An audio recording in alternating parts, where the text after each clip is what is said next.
Michelangelo Merisi di Caravaggio was not the first to paint a stack of fruit. But if he didn't paint these fruit, would this video exist? G'day there, I'm SnakeOfBacon and this is Fruit Mountain, a Japanese game about stacking and merging fruit in a bowl for PlayStation 5.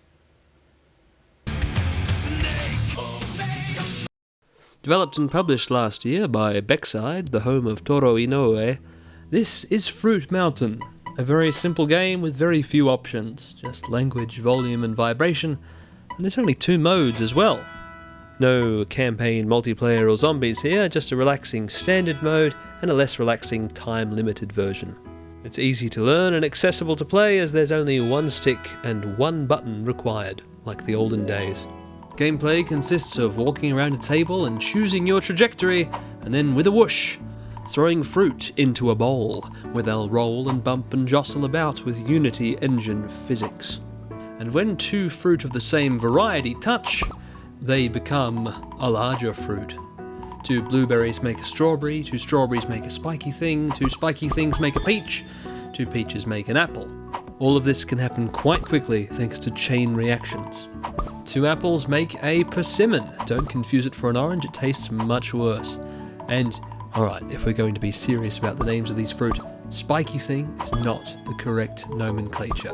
That, I had to look it up, is a kiwano, also known as the African horned cucumber. I kept forgetting the name, so I made this silly picture to help me remember. Kiwami, awano, kiwano. Now, I suppose to get one more technical term out of the way, I did just say throwing fruit into a bowl at the start, but is this really just a bowl? No. It's got a foot, or a pedestal, making it a footed fruit bowl, or a pedestal bowl, or a compote. Or compote bowl, so as not to confuse the dessert compote, which is stewed fruit, with the bowl that you would serve it in, which is also a compote or compote bowl, or, well, often compote is just served in a regular bowl, so... All I know is this is not a trifle bowl, and I'm just going to refer to it as a bowl. I don't care if it's a footed bowl, or a pedestal bowl, or a compote. For the purposes of this review, it is the bowl. Now, let's get on with things. 2 persimmons become a pear, and 2 pears have made a dragon fruit. We are arranging this scene very nicely, and that's what it's all about. It's not finished yet. We have many more fruit to throw in because we're trying to make a fruit mountain, not just a bowl with a few fruit. As many fruit as can possibly fit in here for the girl in the background to paint. I'm not sure how that works because generally I think your subject is supposed to stay still while you're painting it, especially if said subject is a bowl of fruit, but I'm continually changing the layout because I'm the world's least helpful artist assistant. Or, maybe it's not a still life. Maybe she's doing some sort of fruit action painting that requires the fruit to be very dynamic and transformative. Literally transforming into other fruit. Which I don't know how that works anyway. But I do know why it works as a gameplay element. Because humans like this sort of thing. And merging games have been all the rage for over a decade now. I'm going to pop the game into a corner while we do a little bit of historical talk. And as I combine these 2 dragon fruit, I should mention today's sponsor is a pineapple. No money was exchanged, but I drank some pineapple juice. Now, the chapter of historical context. Every work has inspirations. That's a 4-word statement, an aphorism with much pith. If we chew on the pith of that axiomatic statement, a fancy way of saying that it is self-evident, extremely obvious, of course all works are inspired, of course every story ever told, every book ever written, every painting ever painted, all music composed, and every play and film and TV show and video game and YouTube video is inspired by the experiences of its authors and the works that they experienced in their lives. Also, in the top right corner, we've just made a rock melon, or the rest of the world calls it a cantaloupe. But let's get back to the memes. From early hominins millions of years ago to early humans a few 100,000 years ago, the only way we could convey any information to each other or teach the next generation was through direct instruction, like how a mother bear teaches its cubs how to hunt. When our great times several thousand grandparents figured out that you could assign meanings to movements and sounds, and tell stories, and eventually make language and probably just play a lot of caveman charades every night around the campfire, we developed the ability to transmit so much more information and pass it down through oral traditions and dance and poetry and music and all that. But those traditions can be lost, and they were mostly lost with no way to record them. Not until long after we domesticated the dog, the cow, the horse and the sheep, and invented cheese, did we invent writing, and thus the beginning of history. Writing expands, technology moves on from clay tablets to parchment and then paper.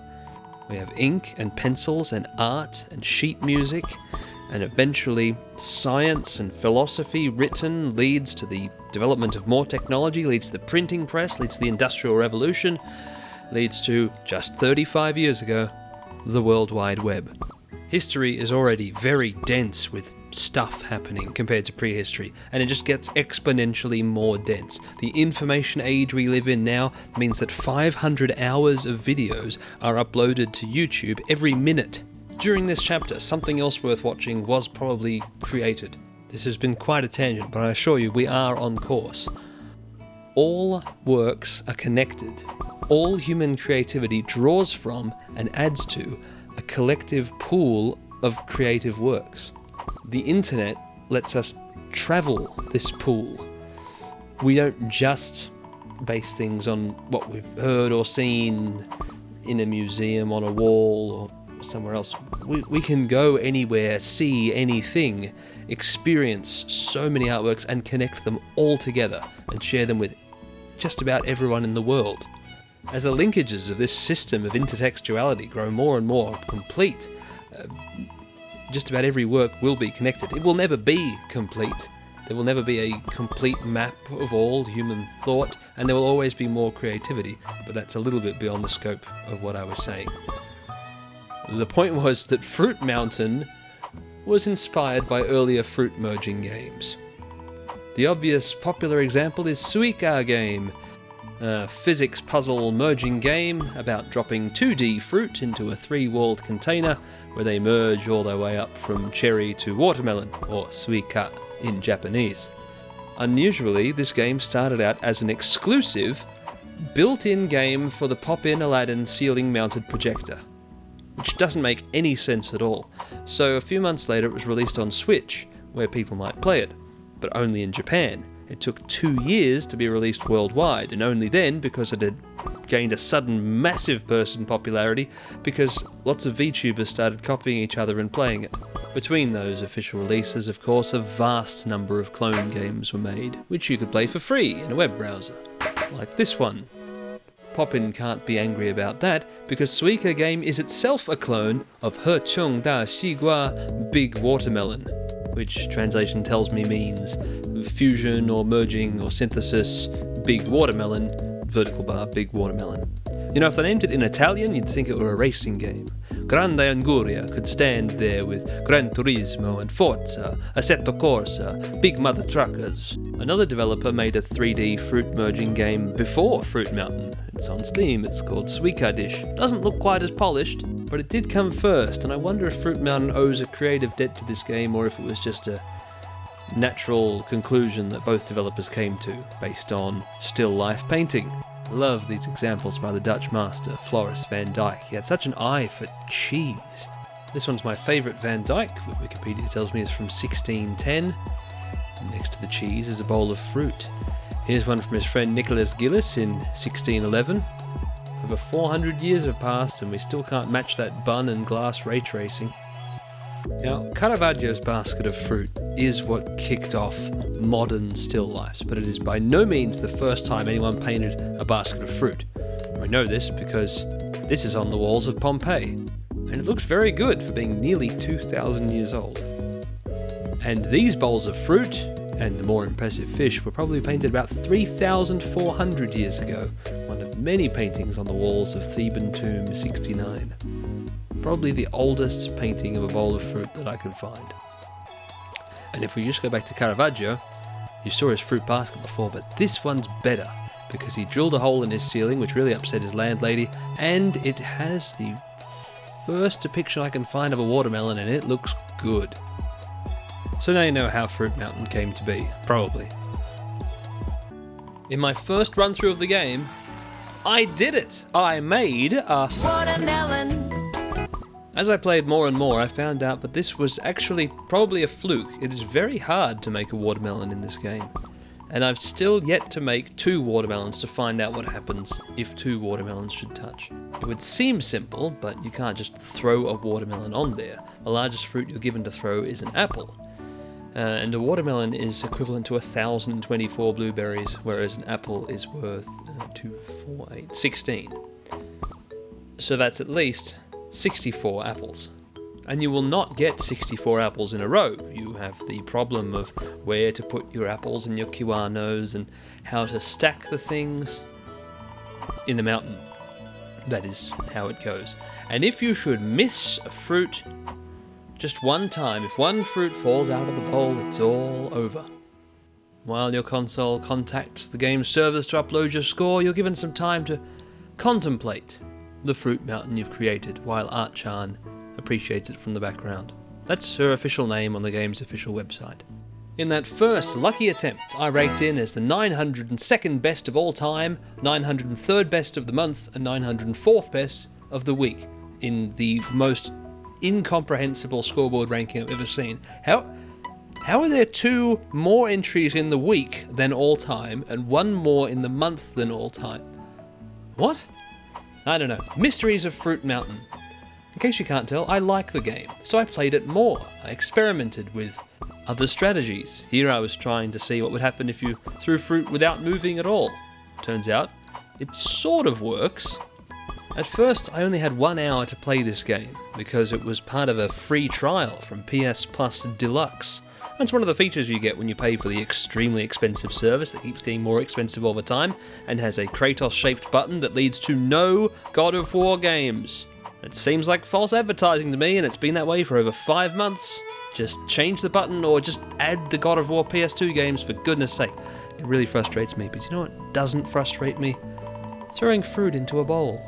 It's nice, it's beautiful, it's tranquil, and the girl in the back reacts every now and then with animations. This is a well put together game. It has a lovely atmosphere, the tablecloth looks good, the music sounds nice. There's only 1 music track, which could be a bit repetitive, but the game's not repetitive. Every bowl is different. Things are always different due to the chaotic nature of physics. When my 1 hour trial was done, I added the game to my wish list and eventually bought it when it was on sale, and I've seen many a fruit mountain in my time. I once threw an apple on top of a pear. More recently, I had trouble making pears and just had a mountain with too many persimmons that wouldn't touch, until a lucky chain reaction caused me to have 2 pineapples. Now, your first priority when you have the 2 pineapples is for them to meet. All other merging of fruit stops. You start using your fruit just as rocks to throw at the pineapples to knock them into each other. That's what matters. Forget sticking strawberries together, throw everything at the pineapple to try and make it crash into the other pineapple, or you will be stuck with no room left on your plate. It's a very difficult scenario sometimes to be in. I can't throw something at the pineapple at the back, or it'll bounce straight off and fall onto the table. So I just need to try and throw everything I can at the side of this pineapple to make it lean over. But there's an apple in the way, in that gap. So now I have to knock the apple out of the gap. Now the pineapple's leaning closer. That's a little bit better. Blueberries are very light and they don't make pineapples move much, but they do have a stronger effect than they would in real life at least. And, hey presto, it's a melon. Of the less tasty variety. If you feel like a faster pace and not a war of attrition against a pineapple, time limit mode offers increased scores for throwing fast combos, meaning that you'll focus less on the quality of the mountain and more just on the quantity of fruit being thrown. This here is slow play. I should be throwing more fruit faster. These fruit are sometimes malicious, particularly dragon fruits. I think they're evil. Sometimes when they spawn they just kick other fruit off because they're so pointy on top. Then again, at other times the fruit are very cooperative. Like here, I didn't think anything good was going to happen, and then a really sudden, unexpected and deeply satisfying 8 chain left me with a mostly clear plate. but the fruit aren't capable of help or hindrance. I'm personifying them when they're really just inanimate objects. They're just fruit, which fuse into... No, this isn't how fruit work at all. Fruit don't fuse into other fruit. This whole premise is flawed. How is smashing 2 blueberries together supposed to make a strawberry? Or am I doing it wrong?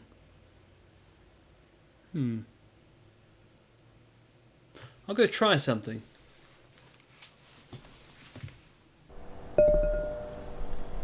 Alright. Need another one?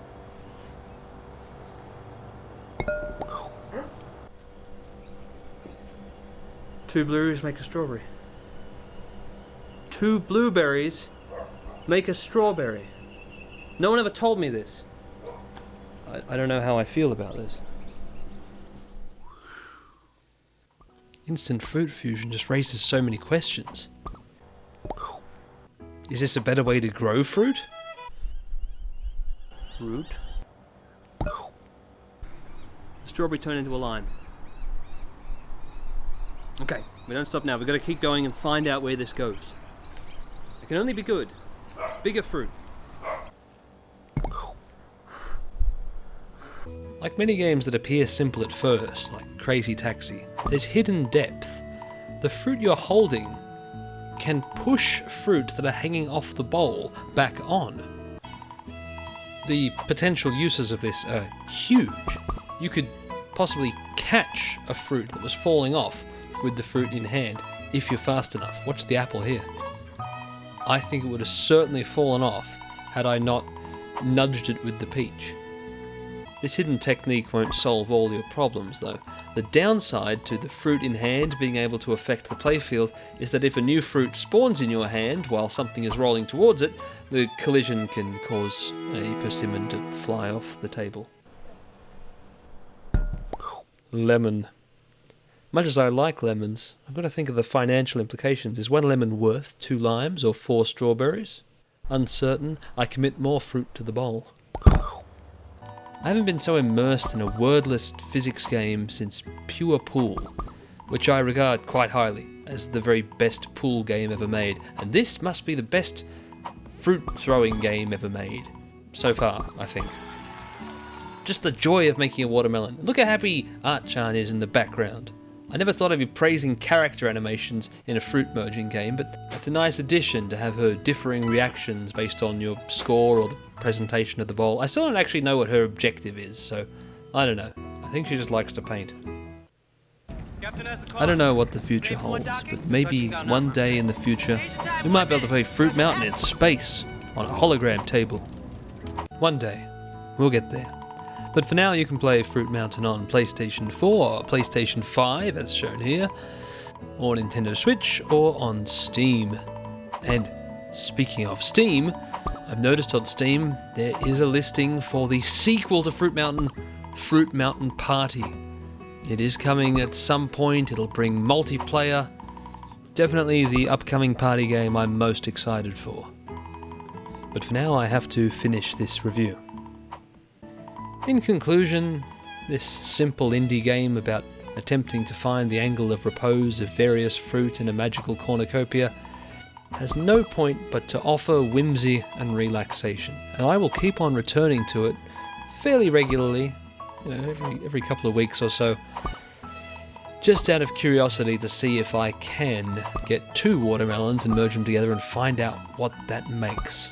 I know there's a trophy for it, but I want to know if it turns into a blueberry again, or a shiny melon, or a mango or something. Even if nothing special at all happens, making a fruit mountain is making art just for the sake of it. And when you make art, you contribute to the web of ideas that advance the betterment of humanity. So get yourself Fruit Mountain, and I'll see you on the leaderboards. Let me know if you beat 4,232. SnakeOfBacon, signing out.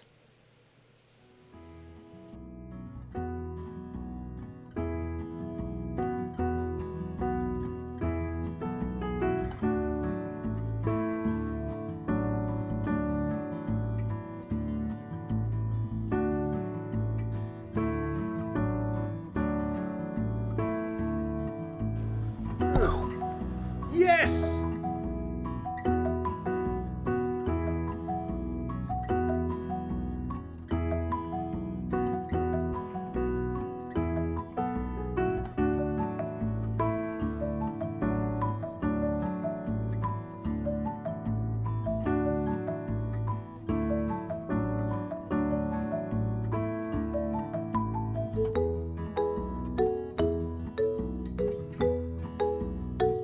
I'd say that worked pretty well. That's not what you do with mangoes.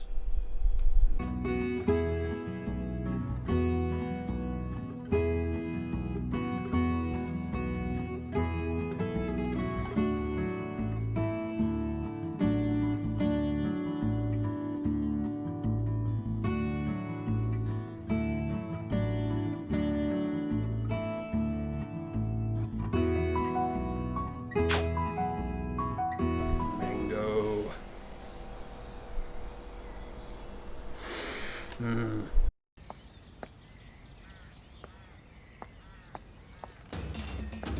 Pirate Yakuza in Hawaii is so good, and I'd love to review it next, but I can't, because I've only played the first chapter, and then I had to go back and finish Like a Dragon Infinite Wealth, and it's going to take me many, many months. Look forward to that, and in the meantime, other reviews.